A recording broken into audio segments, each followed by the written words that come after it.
و ان شاء الله ډاکټر عافیه صدیقي به ډېر ژر رها شي. دا زه نه یم مجید سینیټر صاحب د خولې خبر دی. دا به تاسو باندې اورم. ویډیو ته اخیر وګورئ او ویډیو د سبا په نیت باندې خپل ملګرو سره شیر هم کړئ. پښتنو تاسو عافیه صدیق لپاره ډېر زیاتې دعاګانې وکړلې. نو الله دومره پوره هم وکړو چې سینیټر مشتاق احمد صاحب نن وویل چې ان شاء الله ډېر ژر به رها شي ځکه د هغوی د خلکو څخه خبرې شوي دي. نو تاسو نو دعا هم وکړئ دا ویډیو سبا په نیت شیر کړئ چې ټول پښتنو ته ورسي.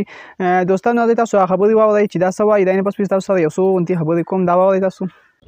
امریکا کې سټیټ ډپارټمنټ دا خبره بحث شوې ده او صحافیانو د سټیټ ډپارټمنټ سپوکس پرسن دا تاسو کړی د افغان په اړه کې دا چې د عام یو وګړي حواله امریکا کې په پاکستان کې تر سټیټ ډپارټمنټ پورې خبره ورسېده. د دې مطلب دا دی دا ایکسترا آرډینری ډیولپمنټ او بریک تھرو دا او د دې په نتیجه دا چې ان شاء الله اګه بری خبرګورو دا ویډیو تاسو کتل چې سینیټر مشتاق احمد صاحب وایي چې ان شاء الله ډېر ژر بشي رها بشي ځکه دوی د خلکو سره خبرې شوي دي.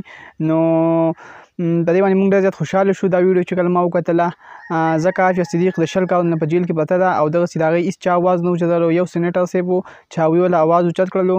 نو ډېرو پښتنو د هغې لپاره دعاګانې هم وکړلې. د هغوی چې کوم ګروپ جوړ شوی و نو ډېرو پښتنو په هغې کې داخله هم وکړلو. نو انشاءالله ډاکټر عافیه چې کومه ده نو الله به هغې رها کړي. خو تاسو ټول په کمنټس کې د هغې لپاره دعا وکړئ او په کمنټس کې ولیکئ ډاکټر عافیه رها کړو.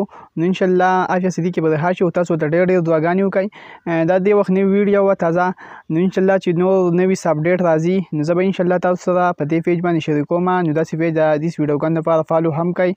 ډېر زیاته مننه. والسلام.